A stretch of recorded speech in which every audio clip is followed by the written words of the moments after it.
Hi there, it's Jennifer, your friendly and sometimes silly trauma recovery coach. And today I want to talk about how to fully embrace yourself even when you don't have it all figured out.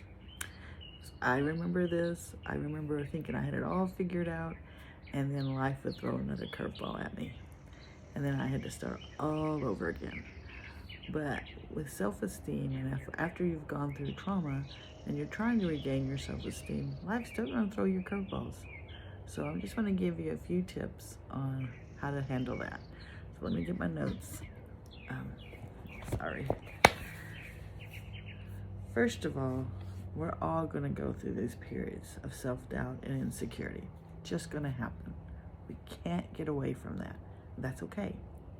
And we also need to know we don't know what we're doing all the time. And we're all going through a different phase in our journey. So that's why we can't compare ourselves with others. We're all on our own path. So keep that in mind, okay? Because first of all, you need to be kind to yourself. Once again, it's that self-talk that we've talked about in the past.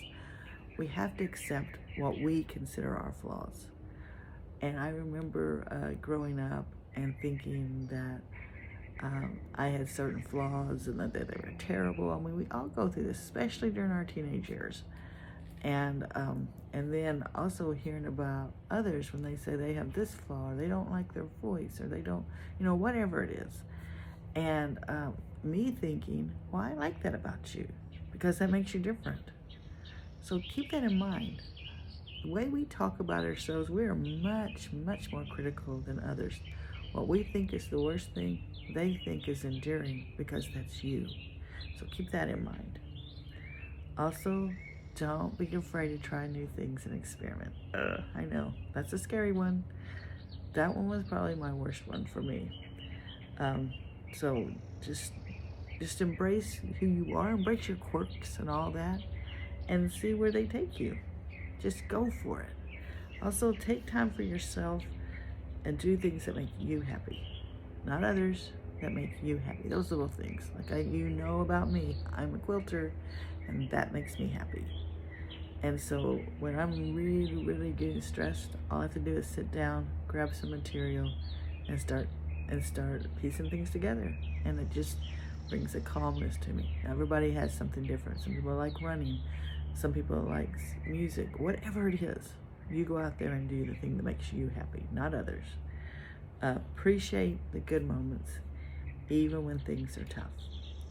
That one's kind of hard, especially when you're going through a grief of some kind, a grief of a relationship ending, a grief of a death of a person. How are we supposed to?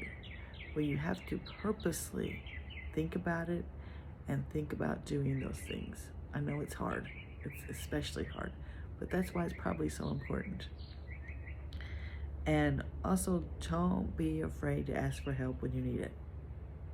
That's okay. You're not alone on this journey. You don't have to be alone on this journey. In fact, there are those that love you and care for you and want to be there for you. They just don't know how. So reach out to them and let them know. And if you have any problems with that, or if you need somebody to talk to that you just are so well overwhelmed, be sure and reach out to me. All of my info is in the description, and you can find me in a lot of different places, but be sure and reach out. You do not have to go through this alone. Go out there and have a great day.